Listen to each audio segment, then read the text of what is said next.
हो रही है। अहमदाबाद में पश्चिम रेलवे के डीआरएम वेद प्रकाश ने बातचीत की। 50% रिजर्व रहेगा यात्रियों के लिए, जिससे कि अगर उन्हें इमरजेंसी केस में कहीं जाना है तो सबसे पहले प्राथमिकता उन्हें ही दी जाए। ये प्रोसेस कैसे चलाया जाएगा, इस रिपोर्ट में आपको दिखाते हैं। देश भर में हवाई यात्रियों की परेशानी बदस्तूर जारी है। कई सारे जगहों पर आज भी फ्लाइट्स कैंसिल हो रहे हैं। पश्चिम रेलवे ने इनके लिए एक नई पहल की है। क्या है वो पहल, इस पर बात करने के लिए हमारे साथ डीआरएम पश्चिम रेलवे वेद प्रकाश सर मौजूद हैं। सर, आप लोगों ने क्या पहल की है ऐसे यात्रियों के लिए जिनके फ्लाइट टिकट कैंसिल हो रहे हैं? हमने एक मे आई हेल्प यू काउंटर खोला है, जहाँ पे हमारे टिकट देने वाले भी लोग मौजूद हैं और जिनको टिकट लेना हो उनको, या जो परेशानी में हो उनको, हम वहाँ पर ऐसी व्यवस्था करें हैं कि कंफर्म टिकट मिल जाए। हाँ, इमीडिएटली नहीं मिलेगा। जैसे आप अभी हैं तो शाम का टिकट आपको मिल रहा है या फिर अगले दिन सुबह का टिकट मिल रहा है, लेकिन हम कंफर्म करके बता रहे हैं कि आपके ये टिकट हैं और ये कोच आपको मिलेगा। क्या कुछ ऐसे भी यात्री हैं जो बहुत ज़्यादा इमरजेंसी में जा रहे हैं, जिसकी मान लीजिए किसी की डेथ हो गई है या कुछ है, तो ऐसे लोगों के लिए क्या हेडक्वार्टर कोटा से भी आप टिकट कंफर्म करवाने की गुजारिश कर रहे हैं?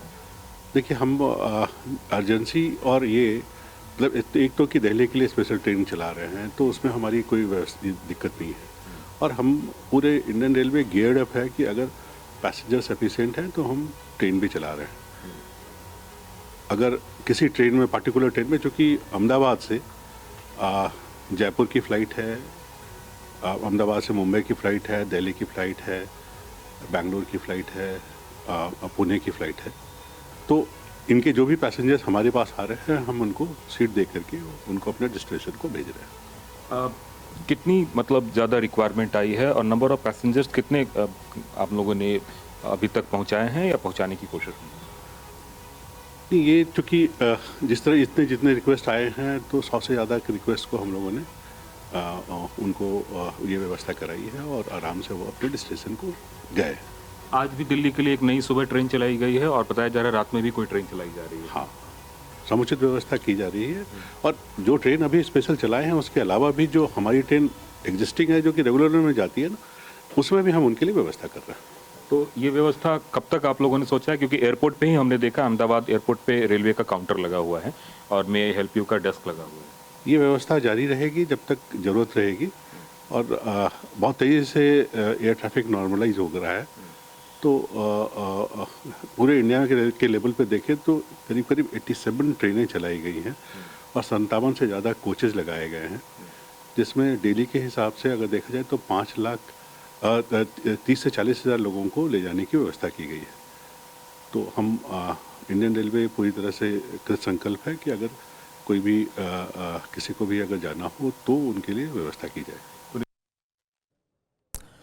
तो जो पश्चिम रेलवे के डीआरएम है वेद प्रकाश, उनको आप सुन रहे थे, जिनकी तरफ से बताया गया कि किस तरह से जो बाकायदा यात्री हैं जो कि लगातार इंडिगो फ्लाइट कैंसिल होने से परेशान हैं, उन्हें कैसे कोई असुविधा ना हो, इसके लिए तमाम जो इंतजाम है वो वेस्टर्न रेलवे की तरफ से किए गए। इस बीच आगे बढ़ते हैं। जबलपुर से खबर है, यहां पर शनिवार की रात एक दर्दनाक हादसा हो गया। जनशताब्दी एक्सप्रेस से उतरकर प्लेटफॉर्म पर चल रहे एक ही परिवार के 6 लोग मालगाड़ी की चपेट में आ गए। देखिए आप।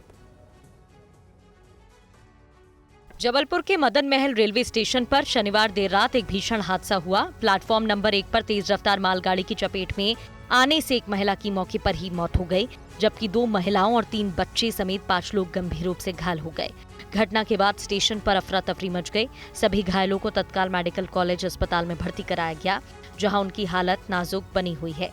जानकारी के मुताबिक ये परिवार नरसिंहपुर का रहने वाला है और भोपाल से जबलपुर आ रही जन शताब्दी एक्सप्रेस से यात्रा कर रहा था। ट्रेन के मदन महल स्टेशन पर पहुंचने के बाद परिवार के सभी 6 लोग प्लेटफॉर्म नंबर 1 पर उतरे। बताया जा रहा है कि उतरने के बाद वो प्लेटफॉर्म पर ही गलत दिशा में चल रहे थे। इसी दौरान दूसरी ओर से आ रही मालगाड़ी ने उन्हें अपनी चपेट में ले लिया। ये जो प्लेटफॉर्म में है, गलती से दूसरे प्लेटफॉर्म पे उतर गए थे, जहाँ पर से मालगाड़ी आ रही थी, उससे ये एक्सीडेंट हुआ। काल मेडिकल हॉस्पिटल में भर्ती कराया गया है। बाकी सभी सामान्य स्थिति में है और आगे का इन्वेस्टिगेशन किया जा रहा है।